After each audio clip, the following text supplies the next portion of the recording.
What's up? It's the Xbox Now podcast, and we got Aaron here. What's up, baby? Howdy, howdy. How's it going? Nate, what is up, dude? What up? So, real quick, this is going to be short and sweet, but we're going to kind of give our impressions of the overall show. We got into this call and immediately started talking about it. And so, Aaron, I'm gonna let you take it away. You are probably the most hyped of anybody I know on all the internet about this showcase. So, take it away. Yes. So, I mean, what's not to be excited about? I mean, why would you not be hyped? There are over 30 games for everybody. I mean, no matter what genre you want, there is something here for you, and they're all Game Pass. So you're not going to be out if you try one and don't like it. Just delete it and go on to the next one. I mean, I have zero complaints about the showcase today. Whatever you want, there's something there for you. And I mean, what else could you want besides that? It's quite the argument. Nate, what do you have to say to I that? don't know. There's really nothing for me to complain about in a whole, right? I mean, I think everybody that watched said, "Oh, I can't wait to play something from this showcase," right?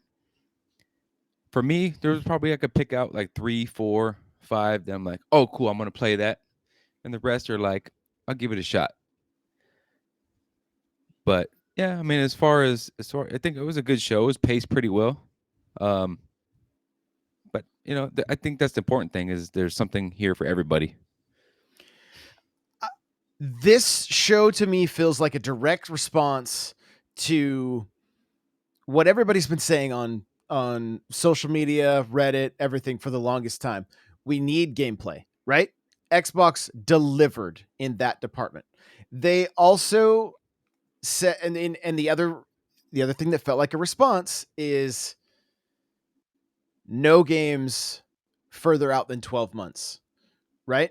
Also felt like a response. But what does that mean? That means we don't get anything Perfect Dark. We don't get anything Gears of War. We don't get. And so my overall impression of this showcase is that a from a marketing perspective and the diversity of games that we are seeing from Xbox and Game Pass, 10 out of 10, right? 10 out of 10. Now, if you're an old school hardcore Xbox Halo Gears of War fan like myself, Perfect Dark, all the, not super into Sea of Thieves, you may be sitting and saying to yourself, what was really for me in this trailer? Now, don't get me wrong, Starfield looks amazing, right? It looks, but if you guys are Nintendo fans and we get to this next direct and it's zero Mario, zero Zelda, zero anything like traditional first party, what is everybody gonna say?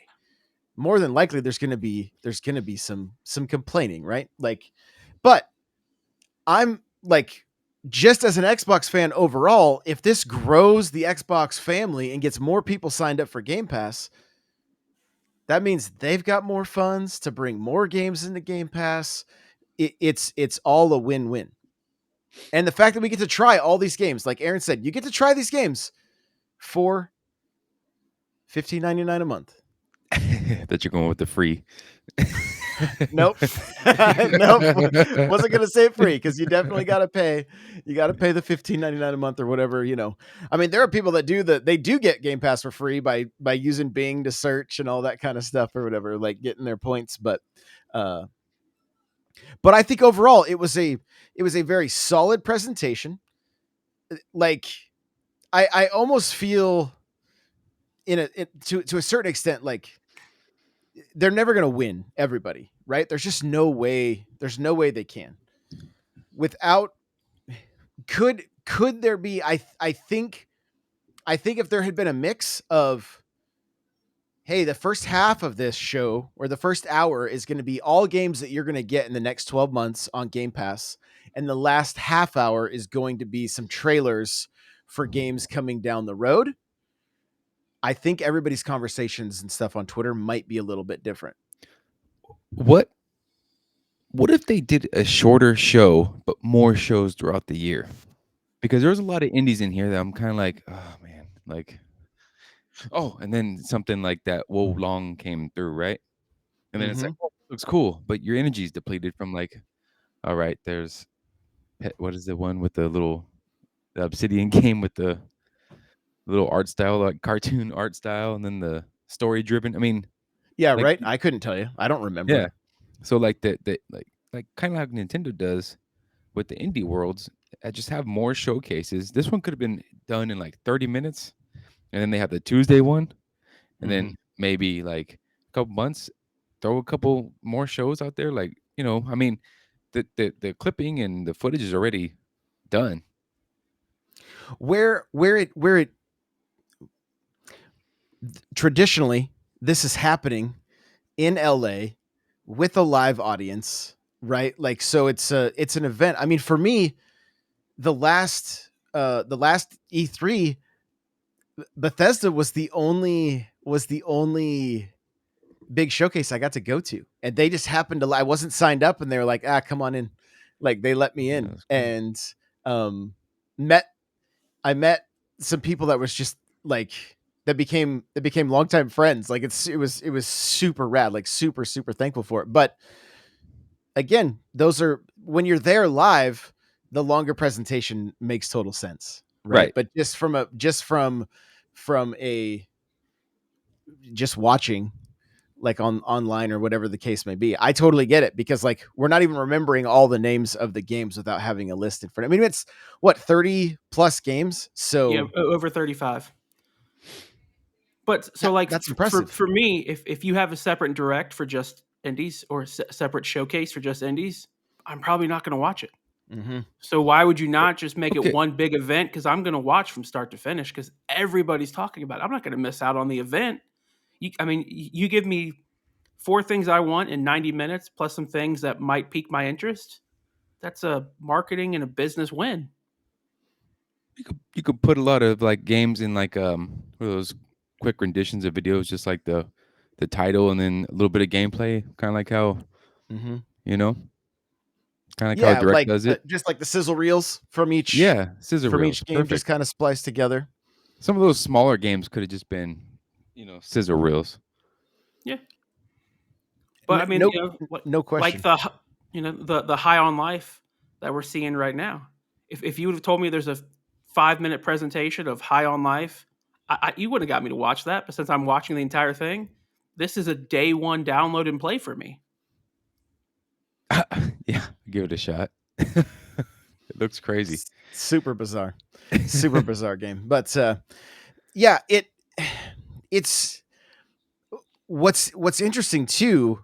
I mean, we're gonna try to cut this video before it hits 10 minutes because everybody's attention spans hardly go. We're all used to TikTok at this point, and like, Yeah. Hmm. uh, and I think the average attention span like on a website anymore is like 5 seconds. It used to be 7. It's gone down. Right. So you have 5 seconds to get somebody's attention or they're out.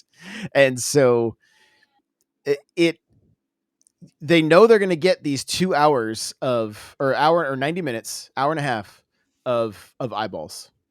And so I think they knocked it out of the park for reaching gamers.